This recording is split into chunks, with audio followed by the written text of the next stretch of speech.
Not my favorite. Good morning. Okay, okay for my water? Hey guys. Help me. One more hot Windy. Is it November? No, It's not yet. Quite. Tuesday. What's today? 30th. It's 30th today, I think. No, it's 29. 20. No. No, it's 29%. Yes, today. Today's 30th.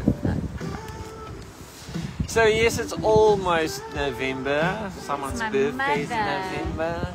It's Gaggy, guys. Hello, Gug. Good What's morning happening? and welcome to a lovely Durban Oh, dang. morning. What's that? I don't know what. Elastic? The sun is shining and the wind is blowing. It's hot. We might We're swim going today. swim. We're going to swim. All right. We might have our qualities on already. Me and Greg. I don't have She my has. costume. She I has. just like I'm wearing my Sunday best. Me too. I have this very smart pants on. No, stop it. Shooting me with stuff. I haven't even done yet. No, guys, Weatherman don't stick to be the weather ugly. rather than the date. The date, I got it right. I'll let you know. Hello, Isabel. I'm gonna move this camera quickly, guys. Hold on. Aw. Crazy, stop it now. Gaga. Just a little bit closer, you know. You're right. You think I'm right. Close now. Yeah, well, you think I'm right. Come swim now. Let's do that, yeah. Right. That's better. Good morning, everyone. Isabel. Good morning, Popsy. People are shooting me with stuff today. Yes. Trying to Good morning, concentrate. Popsy. Good morning, Isabel. Gracie, stop it. Awesome. Welcome, guys, and nice to have you. And good morning to the Nokias. Cheryl, how are you? Hope you are well. Go, Jenna. Thank you so much for joining us this morning. Kids are out. They seem to have other plans. They have other plans. All right. Oh, Cheryl, I think you might have pressed the wrong button there. Awesome. Welcome. Thank you for spending a couple of minutes with us this morning. We want to just make the most of this time and spend some time in some thoughts, some little bit deep thoughts, some shallow thoughts, all good thoughts. Right. Okay. Thanks so much, DJ. Guys, this morning we're going to be talking about the evolution of mercy. So, what do we mean by that? Well, simply what is meant by that is how the idea of mercy changes, and in fact, we want to be talking about how the idea of mercy has actually changed. And we're going to be obviously rooting this in the Old Testament and New Testament scriptures. And so basically, I want to show you that the idea of mercy has actually changed in the minds of people from the time of Moses up and into the first century where we have Jesus.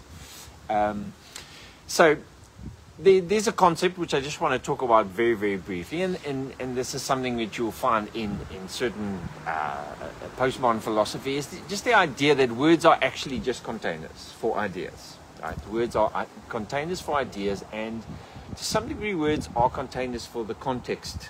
They're containers for the context. In other words, if I use a particular word 3,000 years ago and I use that same word today, it doesn't mean that that word means exactly the same thing. It's influenced and changed by the context of that word. We have many words like that in English. We have many words like that in Afrikaans, that if you had used the word 30 years ago, it would mean something completely different to what it might mean today.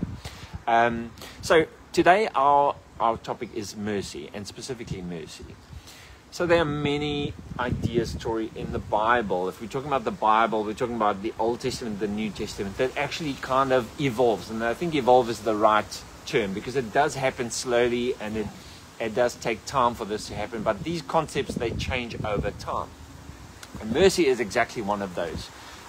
The idea that, and I'm going to be speaking specifically about Moses and Jesus today, the idea that Moses had of mercy is not maybe exactly the idea that Jesus has of mercy, and we're going to use that framework.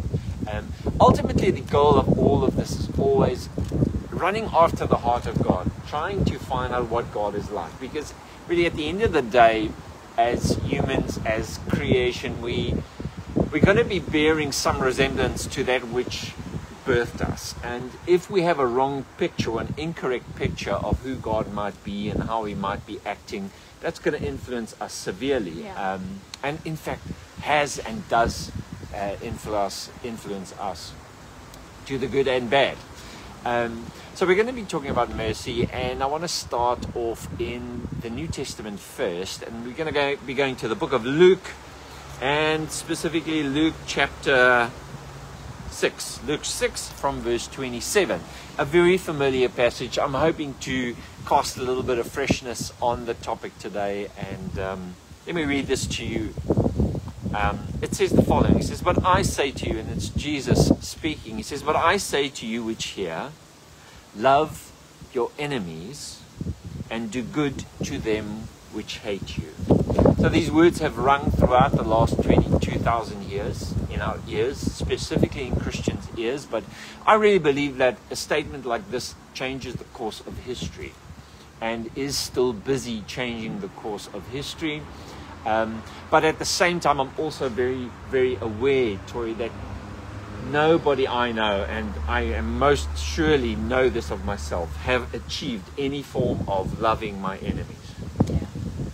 I think to us, it's kind of like an horizon that you can approach it, but you're never going to get there. It's like going on the ship, driving towards the horizon on the ocean, and it's always going to be just beyond your grasp, just beyond your reach. And by that, I'm not saying we should be traveling in that direction. I think we should. I think this is why these words are cast into the world, is because they are to be pursued. And I think Christians should be pursuing these words. But I'm under no illusion that anyone has actually achieved this type of love for enemies and doing good for those who hate you. So first I want to say that these are big words. They are more or less just an horizon that we're approaching. Sometimes people say, practice what you preach, and you've got to practice something before you preach it. But unfortunately, this is one of those topics that is unattainable, completely unattainable, or we are unable to attain it completely. And so we're not going to talk about it until we've attained it. We're never going to be talking about it. Yeah. So we're talking about the subject not because we've become fluent in its language, but because we are looking towards it as a goal or as a horizon we're traveling towards. Morning, Robbie. And Wiseman. Brenda. So verse 28 goes on. It says, "Bless them that curse you, and pray for them which despitefully use you, those who insult you or those who slander." So what you'll find as we go along with this theme here is, yes, it's about loving, it's about blessing, it's about praying, but the underlying principle is to do good to those who do bad unto you. So this is the principle that Jesus is thrashing out, and he covers it in many garments. But at the end of the day, you strip everything down. What's going on here is Jesus' call to treat those who treat you badly, not as if they're treating you badly, but to continue to flow in love towards those people, right? So this is not something that was, I think, so common in the time of Jesus. I think we're doing better today, but it's still not something that you find everywhere. It's not something that Christians automatically become when they give their hearts to God or to Jesus. It's still the horizon we're moving towards. It goes on to say in verse 29, it gets really tricky here, and it's so hard. It must be the hardest command in the entire Bible. It must be the hardest concept actually in the entire Bible. Unto them that smite you, sorry for the King James, on the one cheek, also then offer the other cheek. And those who take from you, if they take your cloak, don't forbid them to also take your coat. Now, yes, this is figurative speech, but Tory, can you imagine the type of life where you actually, when someone starts to rob you, you give them everything you have? Like it's just beyond human instinct. It's just so against what humans are. Essentially, we protect, we hold back, we We have got a scarcity Preserve. mentality. We preserve for ourselves. We hoard. And Jesus is really, it's revolutionary in words here, where he's asking humanity to step beyond that. He's calling us into a realm, unto an horizon that we're kind of not familiar with, and that's actually a fearful place. Like it's really scary to even think of applying these couple of verses practically. I don't know of anyone that actually does this, although I think Jesus meant what he said here. Goes on, it says, give to every man that asks you. Hello? I'm most certainly not guilty of that one. I don't do this. And of him that takes away your goods, don't ask it back again. There's a real sense of craziness that comes in these words. And as you would that men should do to you, do also to them likewise. And so, you know, what you want others to do to you, you should do that to them. That's a little bit easier to apply, I guess. And then he goes on, verse 32 says, for if you love them which love you, what thanks have you? Now the word thanks here is the word charis, which really is the Greek word for grace. And so he's saying, if you only love those who love you, what type of grace do you have? In other words, flipped on its head, the idea of grace is rooted in loving those that don't love you. That's an amazing statement to make, and that's kind of what's going on here. All of these little portions is drawing us into a view or a philosophy or a disposition that is saying, don't return the evil people do to you, but return good for evil. Yeah. That's kind of what it's leading us into. For if you love them which love you, what grace do you have? And then he goes on to say, for sinners. In other words, those who miss the mark. The word for sin means to miss the mark. For those who miss the mark, only love those who love them. In other words, the condition that we humans often operate by. Loving those who love us, doing good to those who do good to us, giving to those who give to us. That is a miss of the mark. Yeah. The mark is something altogether different. Yeah. The mark is responding good for bad, loving those who curse you, I say blessing those who curse you, loving those who hate you, insult you, etc., etc. He says, and if you do good to them which do good to you, what grace have you got? In other words, once again, grace is explained as being able to do good to those who do bad unto you. Now I know that the pragmatists amongst us, the realists, are immediately saying there's no ways we could actually survive by living this way. You know, we South Africans, it's different than the first world. It's just, it's harder here, and to apply this here it's almost illogical. Like, it's beyond what seems normal, responsible. It's beyond us. Yeah. But I think this is actually the point. And I don't think it's harder here than what it might have been in the first century Palestine. Yeah. So the point is here that Jesus is just really calling us beyond our instinct. He's saying there is a way, there is a love, there is a condition that is beyond what you can see at the moment and beyond what you are doing at the moment. And I'm calling you into that. Okay. He says, and if you lend to them of whom you hope to receive, what grace have you? In other words, if you lend to people just so that they will give it back to you, what grace do you have? In other words, once again, defining grace as lending to those who will never be able to repay you back. Yeah. Now, immediately I'm starting to think in terms of God here. I'm starting to think in terms of a God who Jesus represents and is the fullness of, as we Christians understand it. He's trying to create a picture, and he's going to explicitly state this in a moment, that God gives to those who don't give to him. He gives to those from whom he expects nothing back. He loves those who don't love him. He lends to those who he knows he will never get anything back from. He does good to those who does evil unto him. And I think, you know, the life of Jesus, and specifically the cross, is maybe a very good example of exactly that. And he goes and he says, but love your enemies and do good good and lend, hoping for nothing again, and your reward shall be great.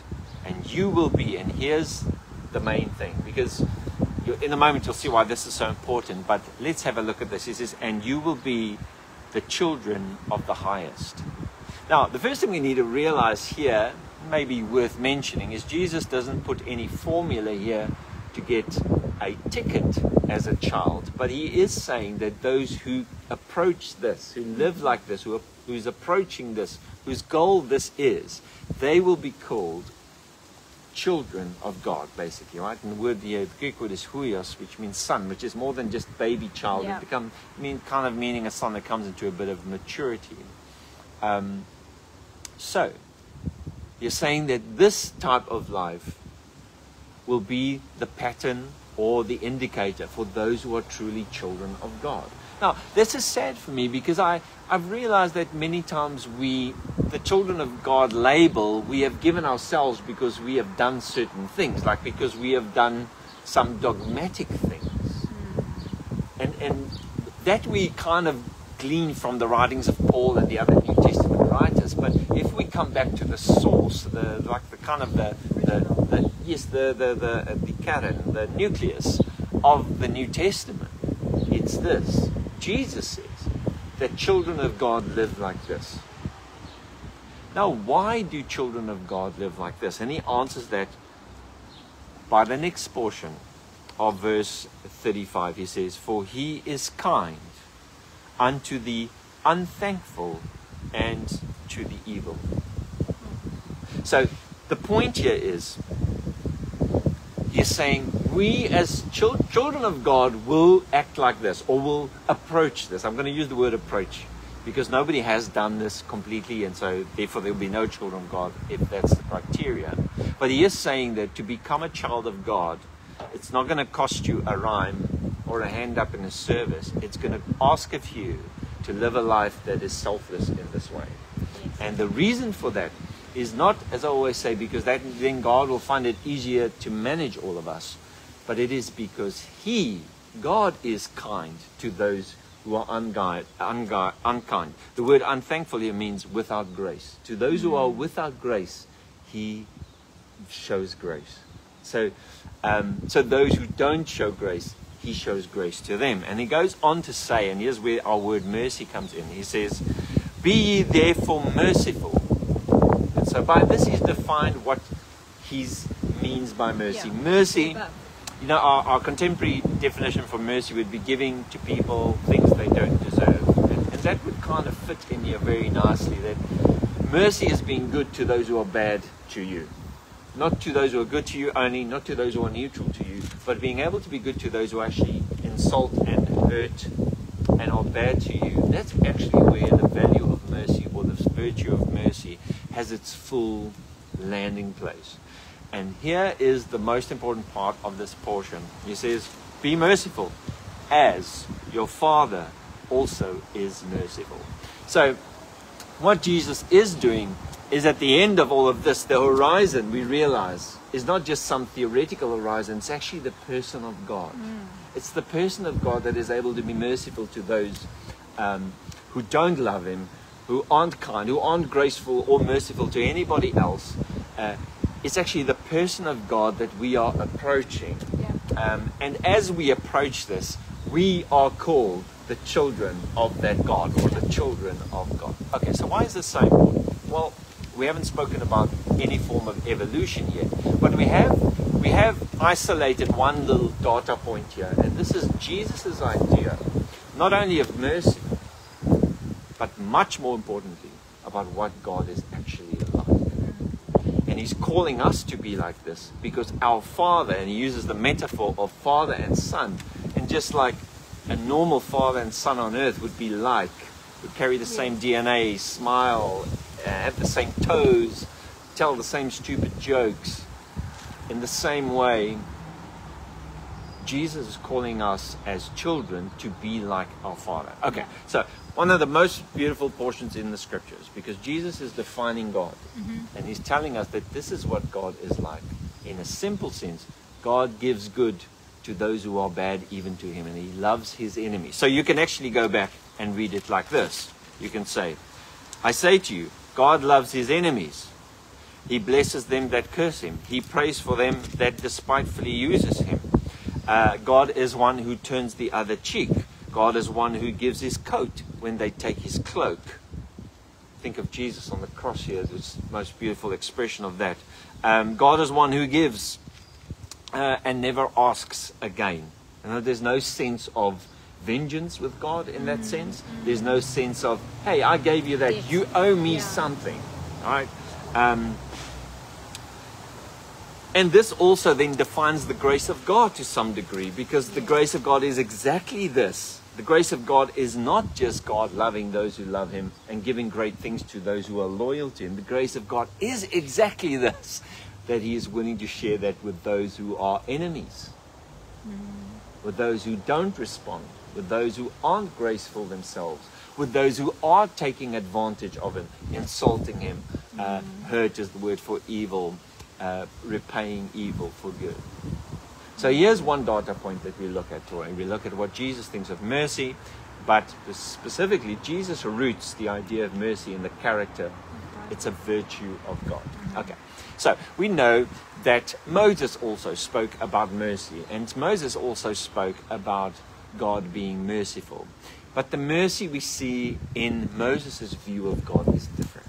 It's not the same thing, Tori. And so we want to jump back quickly, and we want to go to Deuteronomy 7 verse 9.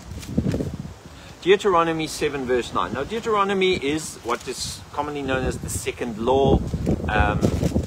You know, the Torah or the Pentateuch comes from Genesis, Exodus, Leviticus, Numbers, and then the last one is Deuteronomy. There's a lot to be said about that, but we're going to leave it at this. But there's a particular portion that we find repeated right throughout Exodus, Leviticus, Numbers, and Deuteronomy. And this is a portion about the character of God. And we kind of first meet it. Moses writes it down for us in the Ten Commandments in Exodus. And then it's kind of repeated right throughout all these books. We find it again in the second version of the Ten Commandments in the book of Deuteronomy. And it's this little portion. I'm going to use the Deuteronomic version of this, which is found in Deuteronomy 7 verse 9. And I want you to listen carefully as I read this. And I want to say this. This is Moses' understanding of the mercy of God. And I want you to see if you can see a difference, right? Okay, it starts like this.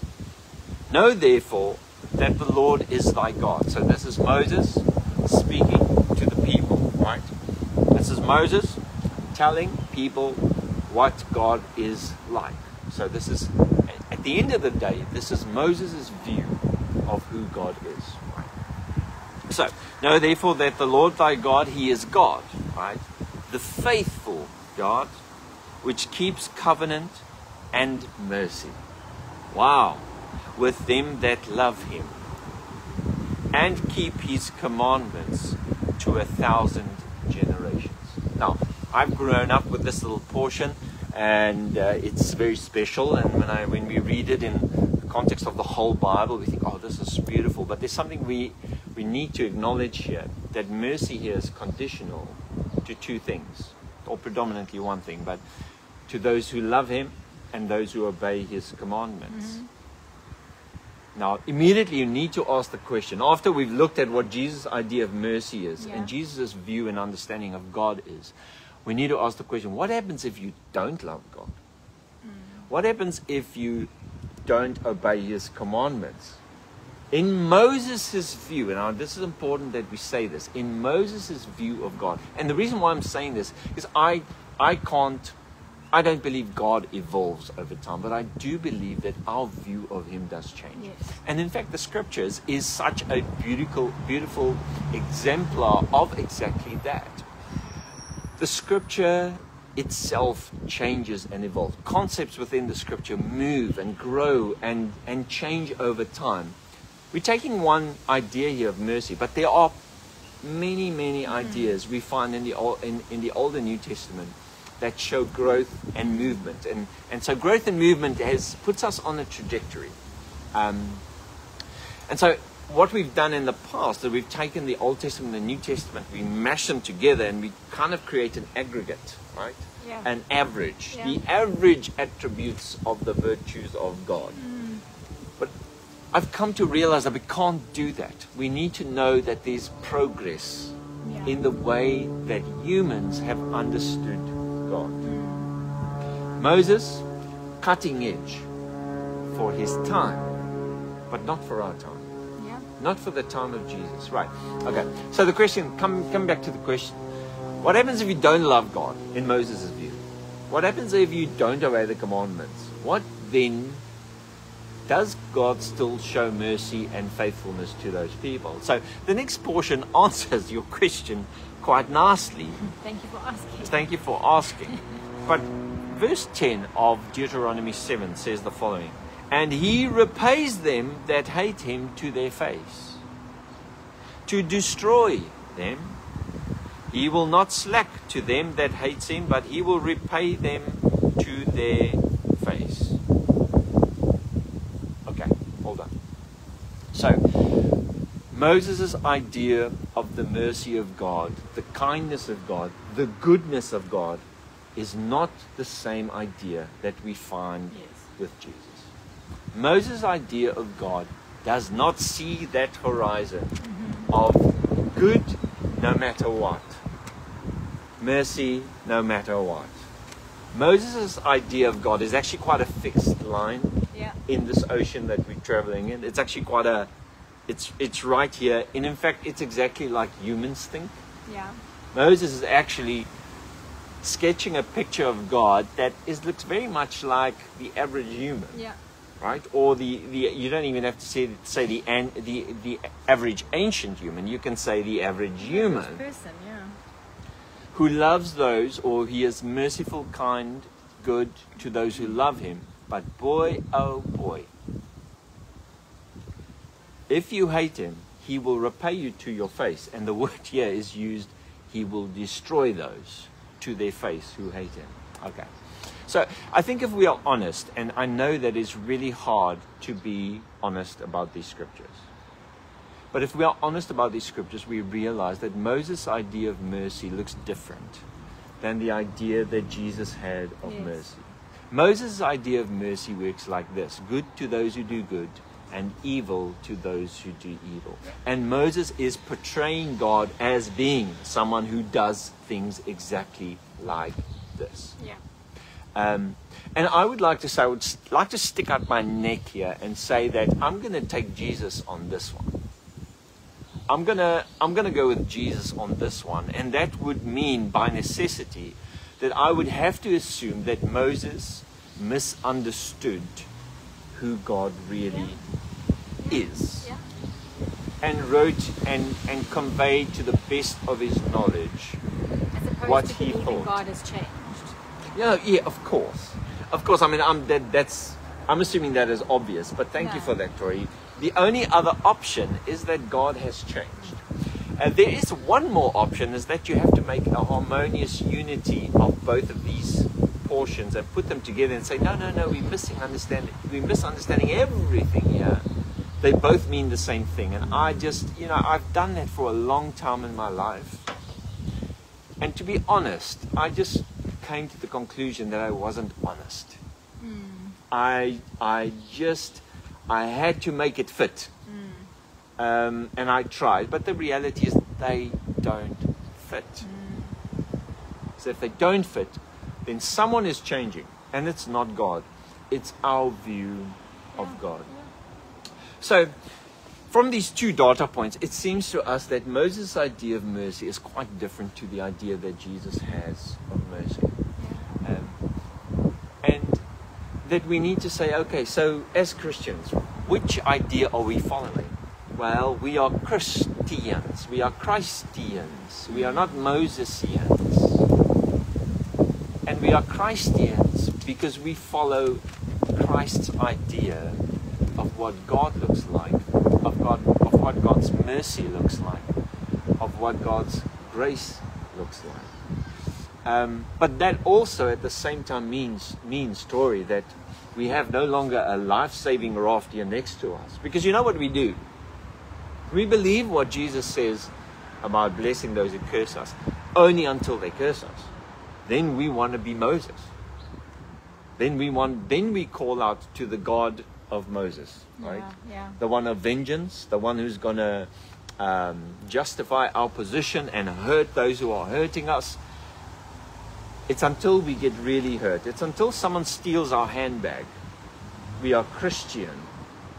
Then we become Moses here. Then we want vengeance.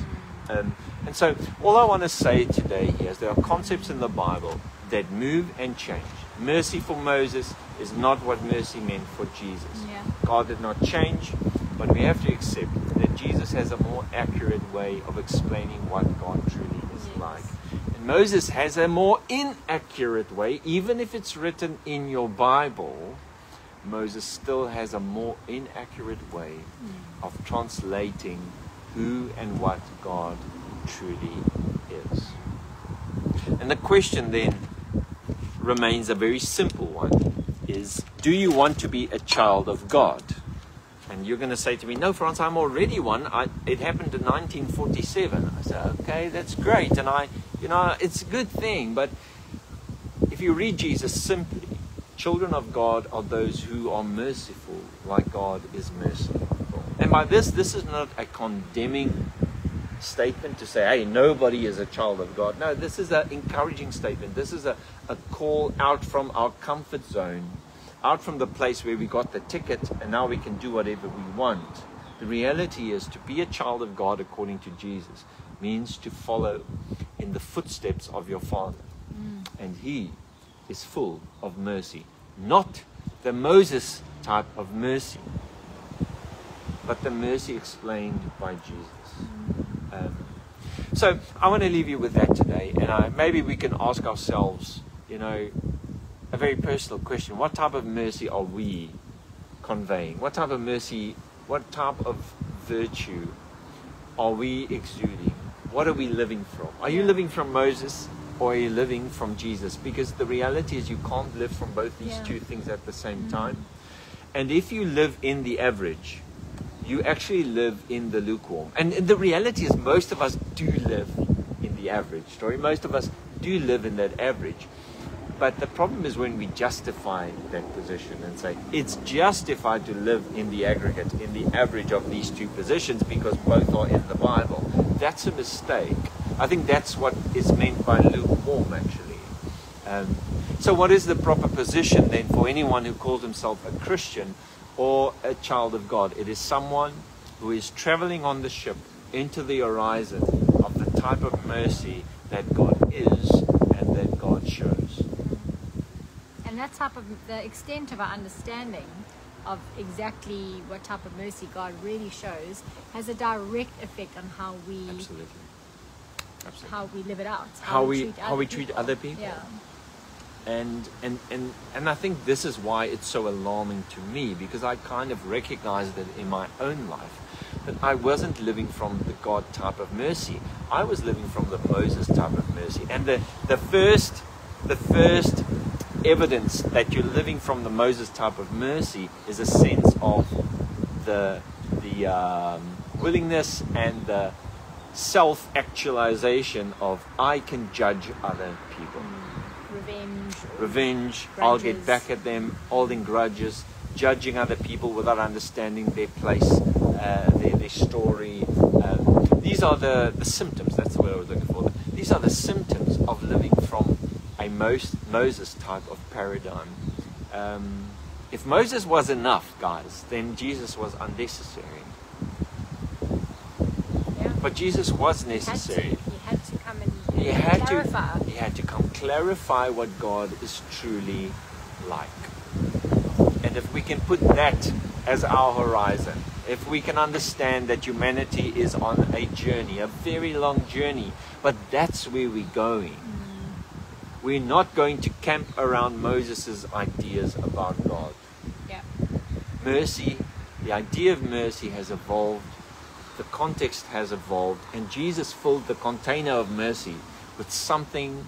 I think it's mind-blowing, because I can't see myself living like that. Like, I think it's beyond me to ever fully live in such a place that Luke explains to us in Luke As long as we are 6:27. moving in that direction, and our aim and what we think God is like is not wrong, because then we're really moving in the right Yeah. direction.